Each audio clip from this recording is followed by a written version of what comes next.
സിദ്ദിഖ് പെട്ടു. ഇപ്പോൾ വാർത്തകളൊക്കെ പുറത്തു വരുന്നതനുസരിച്ച് സിദ്ദിഖ് പെട്ടു. സത്യം പറഞ്ഞാൽ ഇത് മാധ്യമങ്ങൾ ആഘോഷിക്കുന്നതാണ് ഒന്നാമത്തെ കാര്യം. രണ്ടാമത്തെ കാര്യം, സിദ്ദിഖിൻ്റെയും ആ പെൺകുട്ടിയുടെയും പേര് ആ രജിസ്റ്ററിൽ നിന്ന് കണ്ടെത്തിയിട്ടുണ്ട് സെയിം ദിവസം. വലിയൊരു തെളിവാണ്. ഇനി ഈ തെളിവ് കൂടെ ആയപ്പോൾ സിദ്ദിഖിൻ്റെ കേസ് ഒന്നുകൂടെ സ്ട്രോങ് ആയിട്ട് ഇനി സിദ്ദിഖിൻ്റെ ബാധ്യതയാണ് ഇതെല്ലാം തെളിയിക്കേണ്ടത്. സിദ്ദിഖ് ഒരു പരാതി കൊടുത്തിട്ടുണ്ടല്ലോ. സിദ്ദിഖ് കൊടുത്ത പരാതി എന്ന് പറഞ്ഞാൽ ആ പെൺകുട്ടി നുണയാണ് പറയുന്നതെന്ന് പറഞ്ഞ് പരാതി കൊടുത്തു. കഴിഞ്ഞ ദിവസം പെൺകുട്ടിയുടെ മൊഴിയെടുത്തു. പെൺകുട്ടി പോലീസ് സ്റ്റേഷനിൽ നിന്ന് പൊട്ടിക്കരഞ്ഞു എന്നാണ് ഞാൻ മനസ്സിലാക്കിയത്. പെൺകുട്ടി പൊട്ടിക്കരഞ്ഞു, കൂടെ ആ മൊഴിയെടുത്ത ആ സ്ത്രീയും പൊട്ടിക്കരഞ്ഞു എന്ന് ഞാൻ മനസ്സിലാക്കുന്നു. ഉദ്യോഗസ്ഥ പൊട്ടിക്കരഞ്ഞു ഞാൻ മനസ്സിലാക്കുന്നു. അപ്പോൾ സിദ്ദിഖിൻ്റെ പേരിൽ റേപ്പ് കേസാണ്. സിദ്ദിഖിന് ജാമ്യം കിട്ടില്ല എന്നാണ് മനസ്സിലാക്കുന്നത്. ദിലീപിനെ പോലെ സിദ്ദിഖിന് 90 ദിവസത്തെ റിമാൻഡിലേക്ക് പോവുകയാണോ? ഏകദേശം അതായിരിക്കും സംഭവിക്കാൻ പോകുന്നത്. വളരെ കടുത്ത തെളിവുകളാണല്ലോ കിട്ടിയിരിക്കുന്നത്. ഇതൊരു സ്വകാര്യ സ്ഥാപനമല്ലല്ലോ ആ മസ്കറ്റ് ഹോട്ടൽ. സ്വകാര്യ സ്ഥാപനമല്ല മസ്കറ്റ് ഹോട്ടൽ. മസ്കറ്റ് ഹോട്ടലിൻ്റെ രജിസ്റ്ററിൽ അദ്ദേഹം അവിടേക്ക് ഈ കുട്ടിയെ വിളിച്ചു വരുത്തിയതിൻ്റെ രജിസ്റ്ററിലെ രേഖ വളരെ കൃത്യമായി അതിഥി എന്ന് പറഞ്ഞ്, വിസിറ്റർ എന്ന് പറഞ്ഞിട്ട് കൊടുത്തിട്ടുണ്ട്, രേഖപ്പെടുത്തിയിട്ടുണ്ട്. ഒന്നാമത്തെ നിലയിൽ ഉള്ളൊരു മുറിയിലാണ് ഇത് നടന്നിരിക്കുന്നത്. അത് മാത്രമല്ല, വളരെ ഗുരുതരമായിട്ടുള്ള കാര്യങ്ങളാണ് ആ മൊഴിയിൽ പറഞ്ഞിരിക്കുന്നത്. മുറിയിലേക്ക് എത്തിയ ഈ പെൺകുട്ടിയെ ആദ്യത്തെ 10 മിനിറ്റ് സംസാരിച്ച ശേഷം ടോയ്ലറ്റിലേക്ക് പോയി തിരിച്ചു വന്ന സിദ്ദിഖ് പുറകിലൂടെ കടന്നു പിടിച്ച് കുട്ടിയെ കട്ടിലേക്ക് എടുത്ത് എറിയുകയായിരുന്നു എന്നാണ് പറയുന്നത്.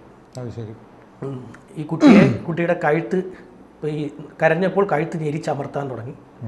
കൈയുടെ മോതിരം ഇട്ടിരുന്ന വിരലുകൾ, 2 വിരലുകൾ ഇങ്ങനെ ഒരു മോതിരം കിടന്നു കഴിഞ്ഞാൽ ഇങ്ങനെ വെച്ച് മുറിക്കാനുള്ള അവസ്ഥ എന്തായിരിക്കും? ഭീകരമായിരിക്കും. അങ്ങനെ വെച്ച് മുറുക്കി കൊടുത്തു. അതാണ് ആ കുട്ടി പറഞ്ഞത്. ഒരുപാട് ക്രൂരനായിരുന്നു സിദ്ദിഖ്. അതാണ് ഞാനും ആലോചിക്കുന്നത്. പറയുന്നത് കേൾക്കുമ്പോൾ വളരെ വലിയ കൃത്യമായിട്ടാണ് എനിക്ക് തോന്നുന്നത്. അതെ. അത് ഇത്രയും ക്രൂരമായിട്ട് ഒരാൾക്ക് എങ്ങനെ പെരുമാറാൻ സാധിച്ചു എന്നുള്ളതാണ് ഏറ്റവും വലിയ സംശയം. ഒരു ഇണയെ ആക്രമിക്കുക, മൃഗങ്ങൾ പോലും അങ്ങനെ ചെയ്യാത്ത രീതിയിൽ ആ മൊഴി സത്യമാണെങ്കിൽ എന്ന് ഞാൻ പറയുന്നുള്ളൂ. മൊഴി സത്യമാണെങ്കിൽ അതിക്രൂരമായിട്ടുള്ള എന്തായാലും പൃഥ്വിരാജും ആ യുവതിയും കണ്ടിട്ടുണ്ട് ആ ദിവസത്തിൽ. സിദ്ദിഖും ആ യുവതിയും കണ്ടിട്ടുണ്ട്. ആ സന്ദർഭത്തിൽ അവർ കണ്ടതിനുള്ള തെളിവുകൾ ഇപ്പോൾ പുറത്തു വന്നു കഴിഞ്ഞു. നിള തിയേറ്ററിൽ പോയിട്ടുണ്ട് അന്വേഷണ സംഘം. നിള തിയേറ്ററിൽ ആ പറഞ്ഞ സിനിമയുടെ പ്രിവ്യൂ ഡേറ്റ് എടുക്കാൻ വേണ്ടി, പ്രിവ്യൂ ഡീറ്റെയിൽസ് എടുക്കാൻ വേണ്ടി അവിടെ പോയിട്ടുണ്ട്. 2 തെളിവുകളാണ് വരുന്നത്. 2ഉം സർക്കാർ സ്ഥാപനമാണ്. നിള കൈരളിയൊക്കെ സർക്കാരിൻ്റെ ചലച്ചിത്ര വികസന കോർപ്പറേഷന്റെ കീഴിലുള്ള സ്ഥാപനമാണ് നിള.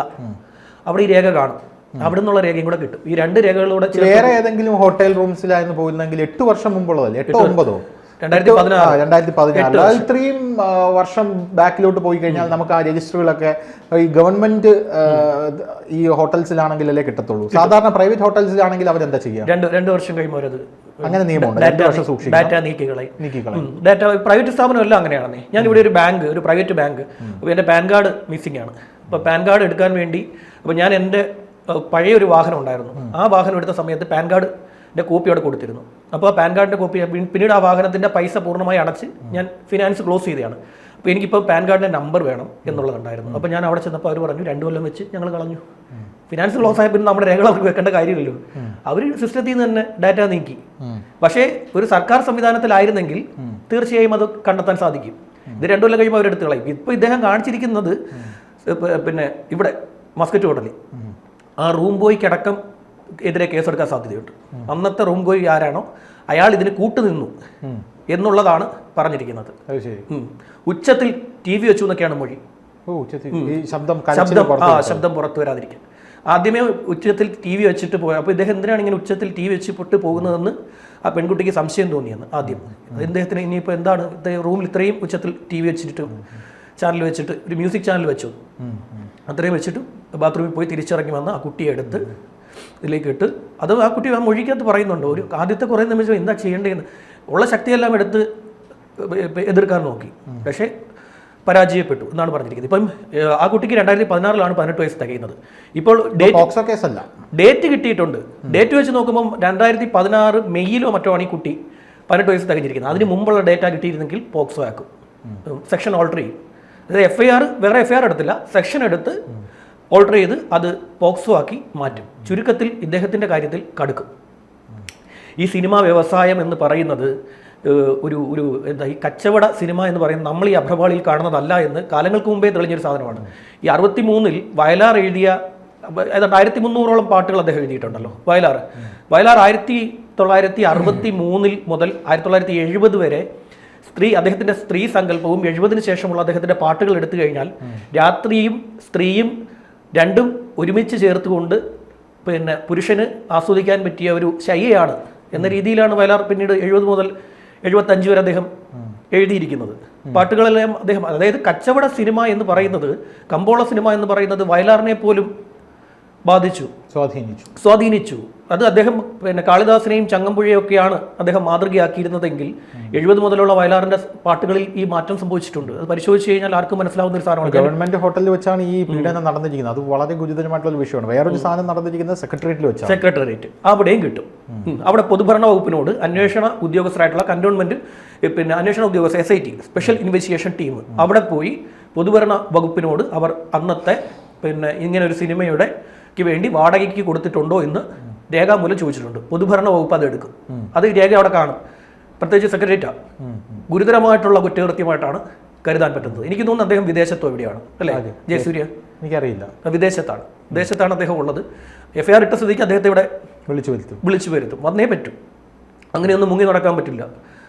അല്ലെങ്കിൽ ഈ നോട്ടീസ് പുറപ്പെടുവിക്കും. എനിക്ക് തോന്നുന്നു ഈ സംഭവങ്ങളിലെല്ലാം ഏറ്റവും കൂടുതൽ ബാധിക്കപ്പെടാൻ പോകുന്ന ജയസൂര്യയാണെന്ന് തോന്നുന്നു. അദ്ദേഹത്തിന്റെ 2 വലിയ വമ്പൻ പ്രോജക്റ്റുകളാണ് ഇറങ്ങാൻ പോകുന്നത്. അതെ, ഒരുപാട് വർഷങ്ങളായി അദ്ദേഹം സിനിമയൊന്നും അധികം വേണ്ടി അദ്ദേഹം റെഡി ആയിക്കൊണ്ടിരിക്കുകയായിരുന്നു.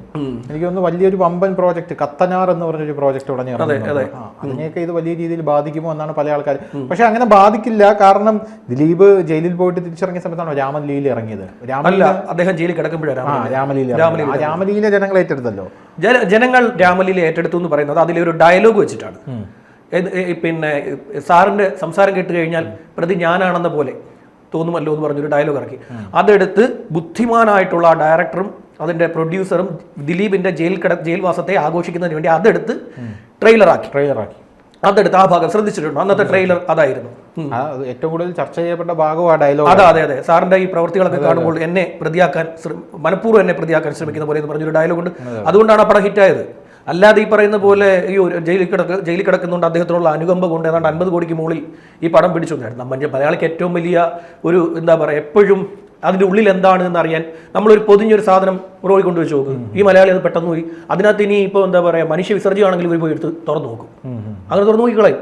മറ്റുള്ളവരാണെങ്കിൽ ഇപ്പം പാശ്ചാത്യ രാജ്യത്തിലുള്ളവരൊക്കെ ആണെങ്കിൽ വേസ്റ്റ് ആണെന്നുണ്ടെങ്കിൽ അവരെ തട്ടി മാറ്റിയിട്ട് അവരവരുടെ പാട്ടിന് മൈൻഡ് ചെയ്യില്ല. അല്ലെങ്കിൽ അവർ അവിടുത്തെ പോലീസിനെ വിളിച്ച് പറയുന്നത് വേസ്റ്റ് തട്ടിയിട്ടിരിക്കുന്നത് പറയും. മലയാളിയാണെങ്കിൽ ഈ വേസ്റ്റ് ആണെങ്കിലും പൊതിഞ്ഞു വെച്ചിരിക്കുന്നത് എന്താണ്, അതിനകത്ത് എന്താണെന്ന് അറിയാം.